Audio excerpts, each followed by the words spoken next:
Now, that's not very surprising, I think, what we know about Northern prejudices about Southern speech. But of course, we want to know what Southerners feel about correct English. I never show this map in Michigan because there could be people with weak hearts in the audience. And I want you to take the same trip. I don't care whether you go from Michigan to Alabama or Alabama to Michigan, but I want you to notice that everything along that line has got a 5. In other words, correct English for Southerners is not the salient, localized kind of object it is with, compared to Michiganders with their incredible linguistic security. In fact, in a lot of post-interviews, we sort of thought, well, where is this good English spoken? And people tell us Maryland and Washington, D.C. as if there was some kind of national center for the speaking of correct English.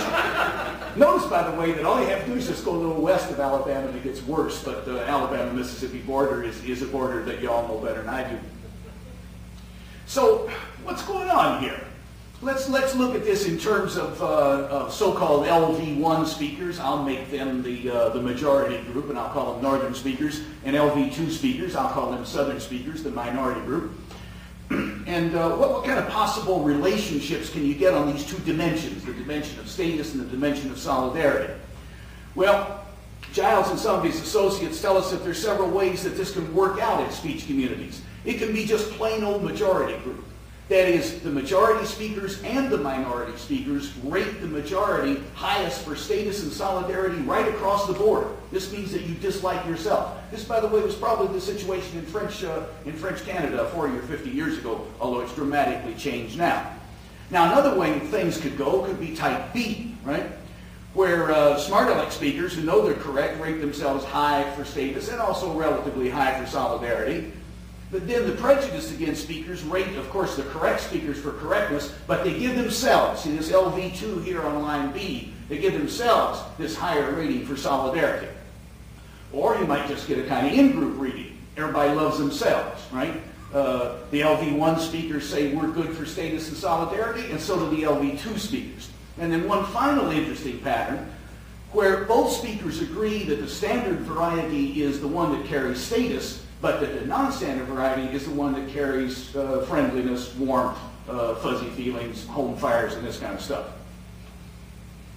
Now, we know we can already cut out C, right? Of these A, B, C, D candidates, we've already cut out C because Southerners do not rate LV2. That is, they don't rate themselves highest for correctness. Alabama raters that I showed you gave themselves a 5, sort of in the middle of the scale, and the only body they gave anything very good to was up around the nation's capital, and they're not rating the nation's capital high because it has Southern speech features, I assure you.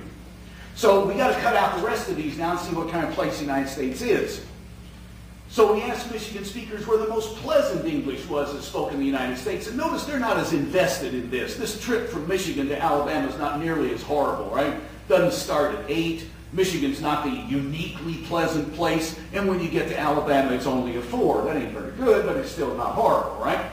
So Michigan speakers feel that their speech is pleasant, but they share that pleasantness with wonderful places like Minnesota, Illinois, Washington State, and Colorado, which I've always called the John Denver effect, although I'm reluctant to do so anymore. So now we can cut out D, right? Because it's not the case that Northerners, as we just saw on that map, rated the South very high for pleasantness, so it's not LV2 down there on the D line. So we only got 2 possibilities left, right? It's either this Northerners or the Northerners correct an in-group for pleasant. And you know what we got to do to find this out. We have to go to the Southern raters and find out which speech is the most pleasant. Undoubtedly, I think most of y'all, many of you Southern speakers, so you will know that Southerners will rate Northerners very, very high for pleasantness. Well, if you think that, you one big fool. Look here. Here's Alabama, and if Alabama for pleasantness doesn't remind you of Michigan for correctness in reverse, then you don't understand how these two parts of the country are working things out for themselves. Michiganders think they are correct. Alabamians think they are nice. Not only that, Alabamians give a 2 to New Jersey.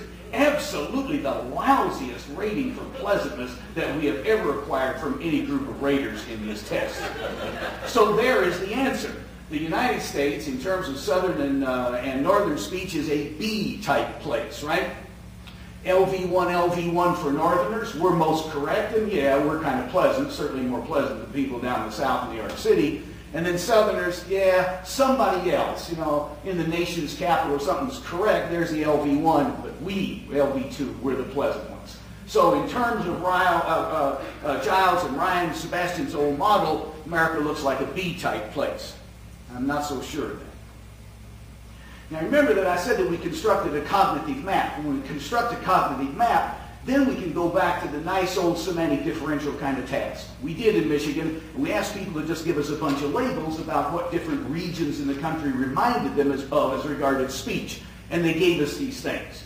Notice, by the way, that these are not the typical dimensions that are used in the semantic differential. I think it's very important when we do work like this to get the labels from the respondents about that subject matter rather than to keep recycling fast and slow and whatever these things are. I would tell you an anecdote about some work we did in African Englishes which made those categories just silly, but there's not time for that. So then we took this map. This map is a map made for respondents of our cognitive map. That is, we showed this to Michiganders and said, this is where you guys told us that there were different speech regions in the country, so now we want you to rate those different regions in the country along this semantic differential task. Here's the results. And of course, I'm only going to talk about areas 1, right, the South, and area 2, the local region for Michiganders.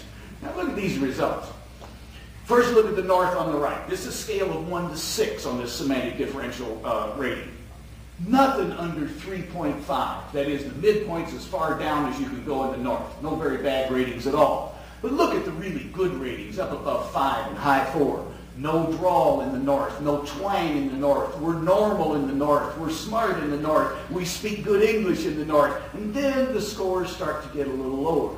And by the time you get down to polite and friendly and casual, the North doesn't do so well. Now look over at the South on the left-hand side.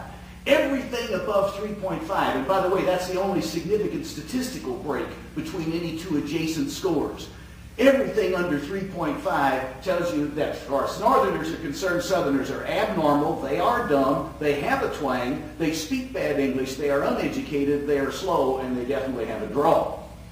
But if you look up at the top, all of these scores beat Northerners for positive values. Southerners are casual, they are friendly, they are down to earth, they are polite, and what I take to be a positive value, they are not very nasal. So what we find is that when we ask people the gross question, which I thought we should do after doing the cognitive maps and finding out this general distribution, that we lose some of the power that we had with these previous semantic differential tasks. We need to go back to those characteristics and then put them through a computational model like this. I'm not showing you the factor analysis and some stuff. In fact, it did, for all of the places rated, spill out just exactly into those two factors, a factor of status and correctness and education, and another factor which had to do with warm and fuzzy feelings and so forth.